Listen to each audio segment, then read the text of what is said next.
Hello, and welcome everybody yet again to episode 6 of the Flashpoint Podcast presented by Smarter Sorting. I am your host, Sam Ryder. Joining me, as always, are my co-hosts, Alex. Alex, say hi. Hi.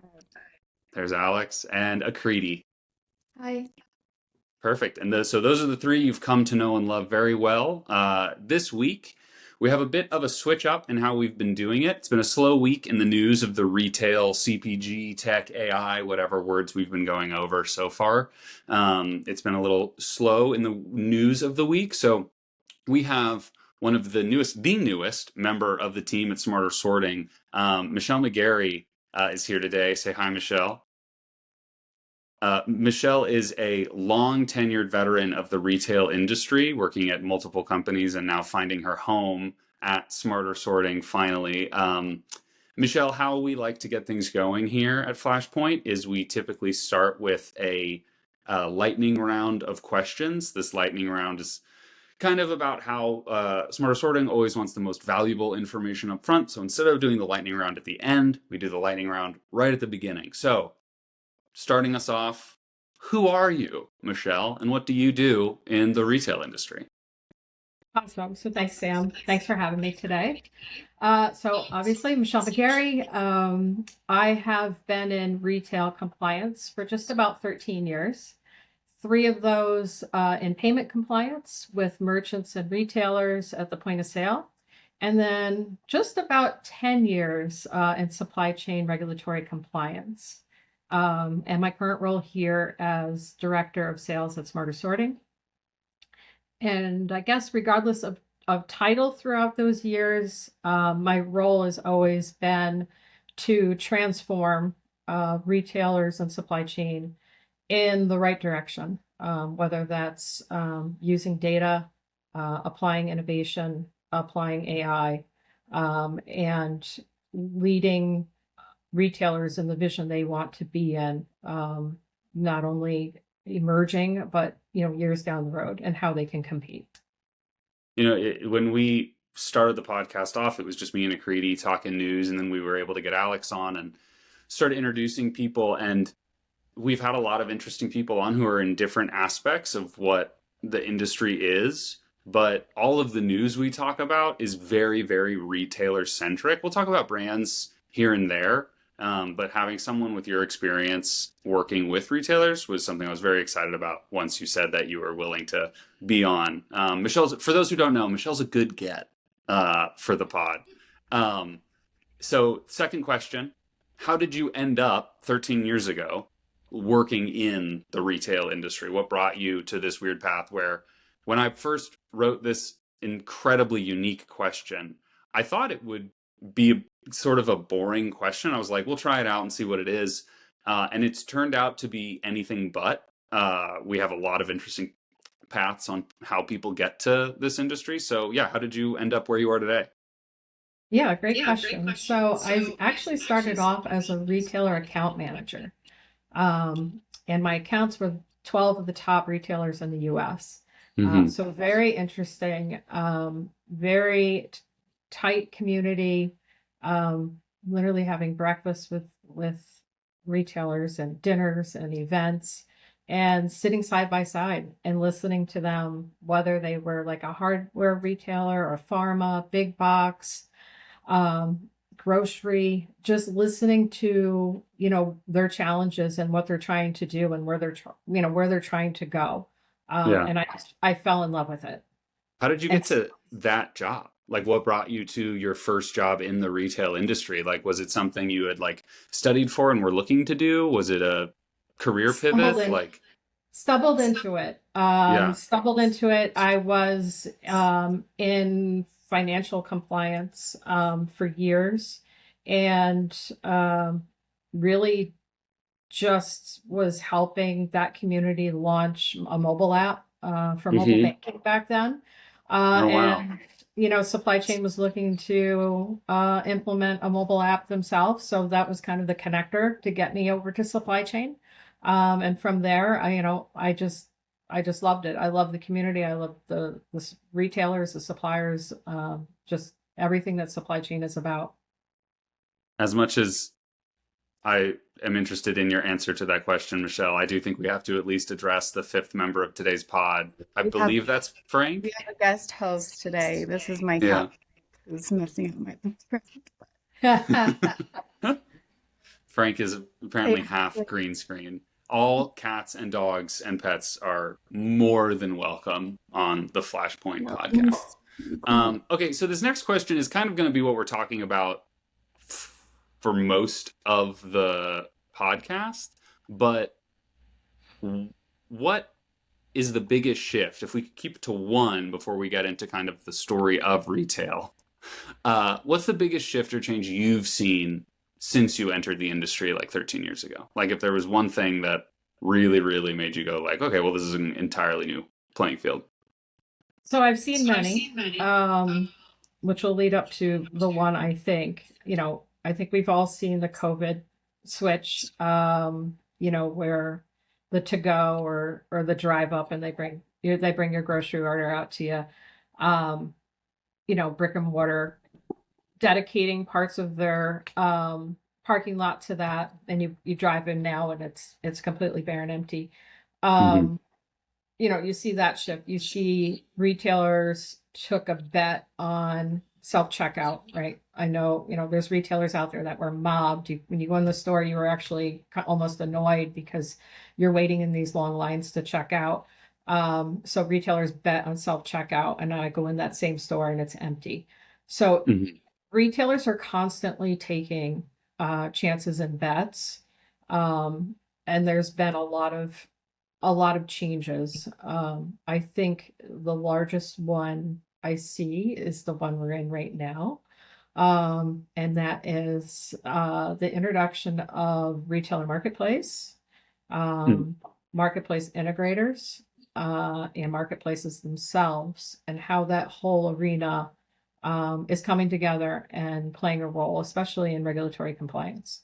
Yeah. We've talked a lot on the podcast about not only third-party marketplaces, but how retailers and brands are having to shift, and those who aren't shifting are having trouble, where they used to have, their products get sold in stores, and now it was online, and now it's not even on their web pages. It's maybe third-party web pages or, AI websites and the AI traffic that's driving how all of their products are being purchased. So I'll be interested to hear what you have to say on that.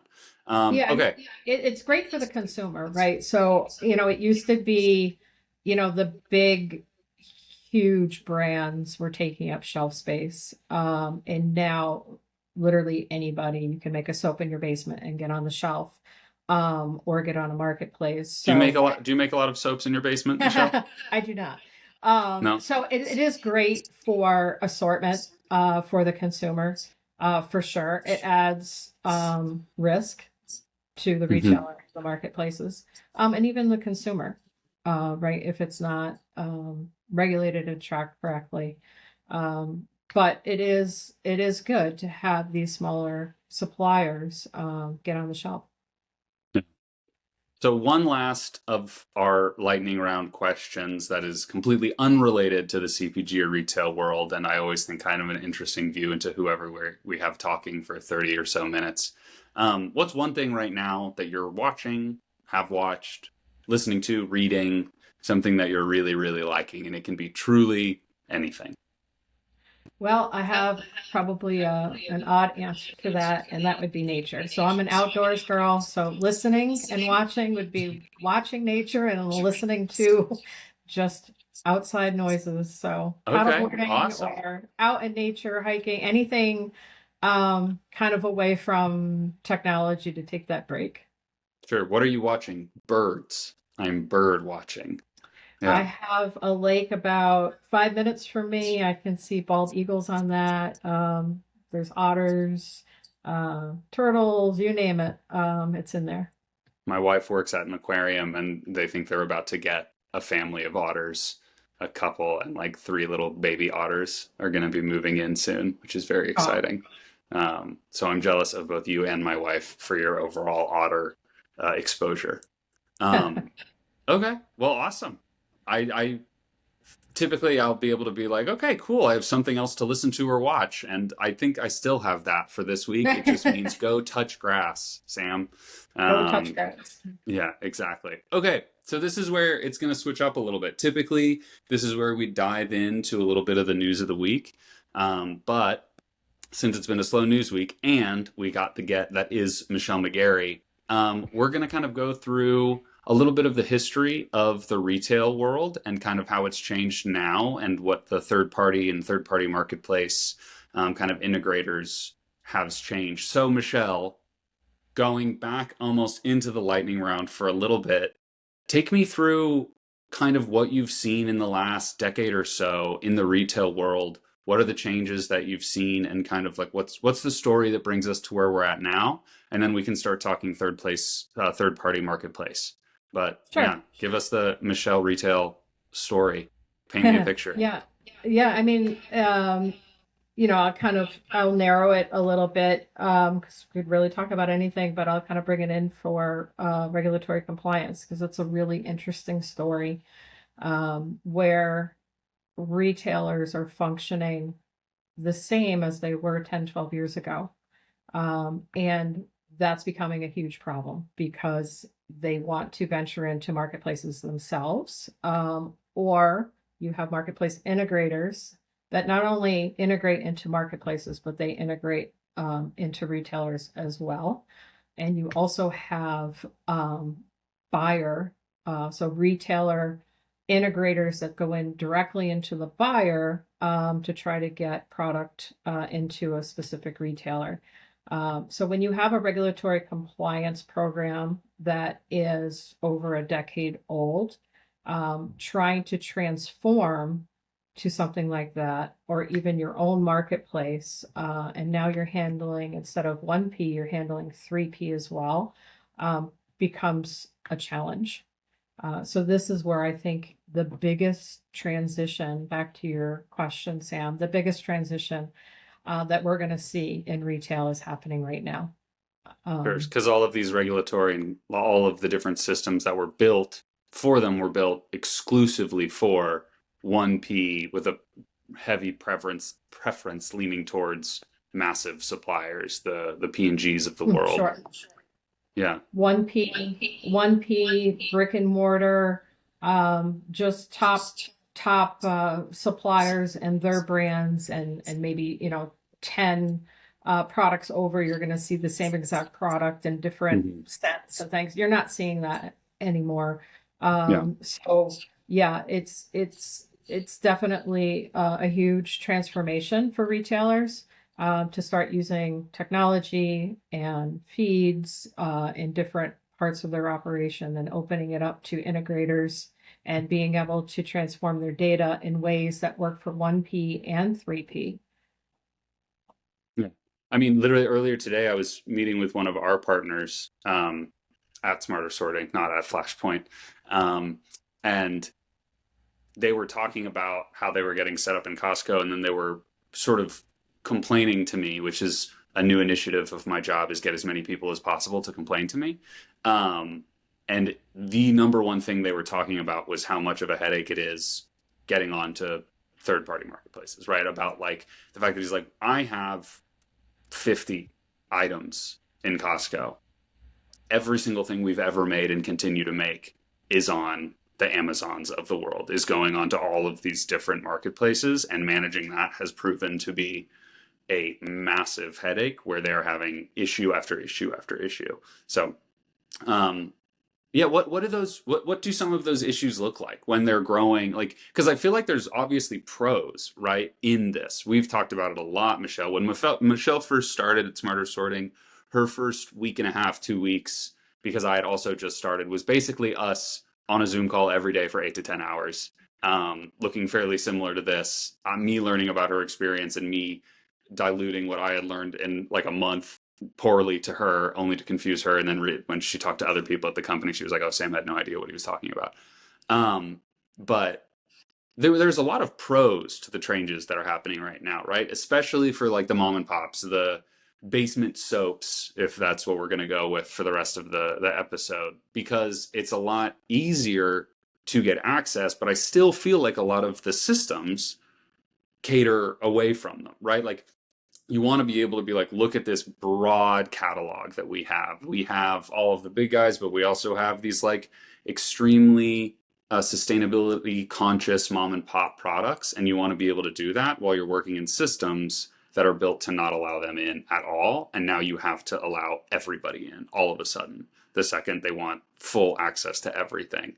So what has some of that been that's been limiting those basement soap companies? And what are the changes that like the market has seen in order to get them out in front of people and selling legally and compliantly? Shouldn't be Sure. the word I struggle over, but here we are. Yeah, I mean, there's a lot of things. There's a lot of things going on, and going back to like transforming. So when you're on a decade-old compliance system that's made for top retailers and or top suppliers, and you're not retailers are opening it up. They're doing their job, right? We hear you, consumer. We're going to shelve more sustainable products. We're going to give you a better choice and a better assortment based on the information we're receiving if you're looking for certain products that don't have certain chemicals in them. That's fantastic. Retailers are doing their job. However, they did not match their operations to allow that. So when a supplier is trying to get on a shelf at a retailer and they're paying enormous fees that have only grown year after year after year and keep skyrocketing despite lower staff to provide that data, despite technology, despite AI, why are the suppliers paying this? So, there's better options, there's cheaper options because of technology. It's not Hmm. because it's, falling down somewhere. But, at like, shameless plug, but at Smarter Sorting, where we're using technology and the latest AI, leading AI regulatory compliance models, we're able to price that where it should be, Yeah. not where it was 10 years ago, and keep adding 8% on that year over year. And if you think about it, Dove soap has been on the shelf for years, but they're paying as if it's a brand new product year over year over year, even though they're not changing the formulation. So, you know, that's tough for suppliers. And if you apply those super high costs to now these small mom and pop sustainability products that consumers want, it's hard for them to compete and get on shelf. They can't pay those fees.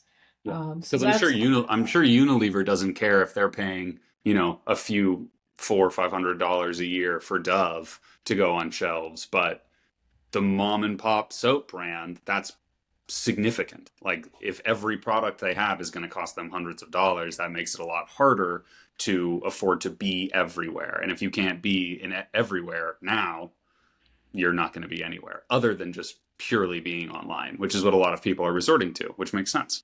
true. And that's just a small piece of the supplier journey to get on a shelf. There's other fees. So regulatory compliance is just a part of that fee. But Hmm. they haven't had an option. They haven't had optionality. They haven't had the option to choose another vendor. It's just starting to open up, where obviously we're working with retailers, marketplaces to provide really what it should cost today. Yeah. Uh, you're not gonna pay $800 for an iPhone 2. So why are you doing it today with regulatory compliance? I don't know if that's a great analogy, but that's the one I just used. Sure.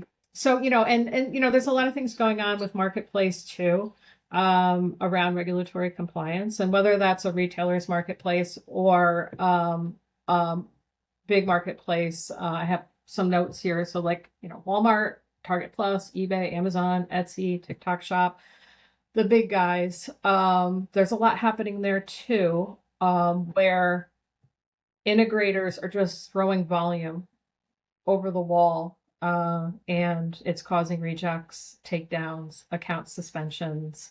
And a lot of this affects the suppliers that are actually coming into retail as well. So they'll go and also put their products on through an integrator to get on these channels. And the Yeah, market, we've mentioned that term a few times, the third party integrators. We've said that word probably half a dozen to a dozen times. Could you speak just to like for anyone who's listening who doesn't know what that is, what like a third party marketplace integrator would serve to do? Could you sort of speak to that for a little bit? from a Just for retailer, background. yeah, absolutely. From a retailer perspective, an integrator can, okay, I'm mom and pop with my soaps, and I'm going directly to a Walmart or a Target. I can't get in there. You would go Hmm. to this third party integrator. That third party integrator would get you in front of that retailer buyer, and that's a way in. For a marketplace, you could be selling that soap and you want to get on Amazon. You want to get on not only Amazon, but four other major channels. You put your product in once, and then that integrator will push that listing out to those three, four, five marketplaces. So they act as like kind of a distribution arm for people who are trying to get their products on a bunch of different third-party marketplaces. They want to be Correct. on TikTok Shop, which I just did a quick Google, and TikTok Shop is estimated to do $112 billion in sales this year. They have quickly become one of the absolute Goliaths in the third-party marketplace space. So that's a great lead in, unplanned, unscripted Yeah. lead in, where the first half of 2025, TikTok Shop had 70 million rejected listings. So this goes That's back to the insane. integrator, smarter sorting, and the marketplace. So Yeah. what we do is provide that regulatory compliance. So those products come over compliant to what the marketplaces are requiring. So Michelle, for my clarity, are those listings that are like attempting to get on TikTok and rejected, or are they on TikTok and then they get pulled off? Could be both. It could be Okay. both. It depending on the integrator and what they have, gating or rules for those marketplaces. But right now, what none of them are doing, they are not putting regulatory compliance in place. So 30% of Yeah. all the products on marketplaces are regulated in some way or fashion. The top marketplaces are requiring Prop 65 warnings, battery information, SDSs. Hmm. This also helps the seller because it puts them in the appropriate category, the highest matched category, which increases their sales and overall increases revenue for everybody. Yeah. But what's happening is the integrator wants the volume to go over. They're getting paid on volume, but what they're doing is creating an OpEx nightmare for marketplaces. So now Yeah. picture TikTok Shop with 70 million just for the first half rejected listings. Someone's got to manage those, track down what's needed, suspend accounts, and 30% of that is regulated. So if it comes over with our data, they're going to have lower, no liability, high visibility, maybe even recommendations on the site. I I hesitate to be like, I don't know why this job exists because like that feels very anti-labor, but I don't understand how any third-party marketplace has a like regulatory team if they're not using some form of, because how would you expect any team of any size to go over, 70 million was just the rejected ones, whether that was they got rejected beforehand. Now, if they got rejected beforehand and they had systems to be like, hey, you don't have the right information, that's fine. But I specifically remember at least a significant portion of that 70 million were products that had gotten on to TikTok and then got rejected. So, like, I don't expect how any manual team is supposed to review that many products, not only just literally look and see what they are and see that they're real, but also be able to infer and know how all of these different products are regulated and that they're all compliantly on TikTok Shop when you're dealing with hundreds of thousands, well, maybe not hundreds of thousands, but tens of thousands of suppliers. Like it just is baffling to me. And not only that, but even further downstream, right? So then it goes and it's about to be shipped.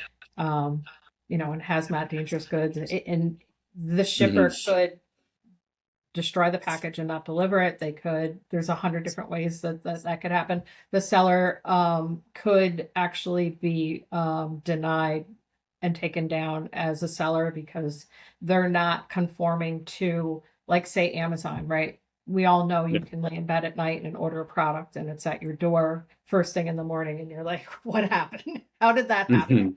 Hmm. Um, so now picture a seller, they go out to an integrator, and neither the seller or the integrator is providing regulatory compliance on their product. It gets listed, and not only listed on one, but across multiple marketplaces. And Yeah. they're selling great, and then it goes to ship, and it's taking 3 days, or not at all, because they don't have the correct regulatory compliance to be able to ship it. And what happens is they get suspended and they actually lose their privileges to sell on that marketplace. And then you've all of a sudden created a third party marketplace that is unfriendly to sellers, which doesn't bode well. I wouldn't want my marketplace to punish people who are trying to sell things on my marketplace. Yes. Okay, what else? What we've talked a good amount about, like the third party and the third party marketplace integrators. What are some other, I made you go to just one change earlier, but what are some other like big changes in the industry that you are seeing that are either positive or negative? Right? We've talked a lot about AI on this podcast. We've talked a lot about different changes through COVID. Those are kind of the big two. They're kind of the big two about everything in every category. So hopefully less and less COVID, but it definitely feels like more and more AI. What are the other things that maybe only someone who's been around the retail industry for 10, 13 years would have kind of seen? Yeah, I mean, like I said, like the biggest transformations now, it's combining 1P with 3P. It's aligning your operations to how you're using data and how data informs downstream, and being able to compete with marketplaces. If you're, as you're, a retailer, being in that game, and having your operations be at the speed of commerce today, which is what's not happening. Yeah. So that's going to be the biggest change. We're in it right now, and you will see retailers and the retailers we're working with today. You will see how they're transforming with AI and innovation and technology to get up to the speed of an Amazon, to get up to being able to jump into the 3P marketplace. These are the changes that we're going to see. We're going to see sellers be able to save a lot of money, be able to invest that money in making those sustainability changes that they've been wanting to make, based on the amount that they're saving, really moving to an AI next gen regulatory compliance solution. You paint a pretty picture, Michelle. Thanks, Sam. I would like to. I'd like to live in a world where all of this change makes it so that all of the other companies are able to compete with the Amazons and the Walmarts and the TikTok shops of the world. That would be ideal, and hopefully that competition leads into competing about who can be the most sustainable and who can have the best products. And by best, I mean best for the people who will be consuming them and the world that will be dealing with whatever is left over. Which it sounds like, if the person who's been around it the longest, I mean, your career equals probably the three of ours put together in the retail industry, probably still have us by a couple of years there. If that's what you're seeing for our future, it leaves me feeling warm and fuzzy inside, if I'm not also constantly terrified about other things that are happening in the industry. Well, with that, Michelle, unless there's any other burning question or burning thing you really wanted to get out to the world, I know Alex and Akriti, this was much more a guest focused one, so maybe more of a seminar than a podcast. But if there's anything else anybody wants to jump out there's something that you guys have watched or read in the last week that you really want to talk about, we can do that. Or if not, if I'm getting head shakes, then that's it. All right, Michelle, sincerely thank you for taking the time to be on the pod today. I know it was a little bit of a switch up for what we normally do, but we really appreciated having you and your insight with how long you've been in the retail industry world. But for everybody at home, thank you again for listening to Flashpoint. I've been Sam with Acreedy and Alex, thanking our guest, Michelle. We'll see you next week. All right. Thank you, Michelle. Thanks, team.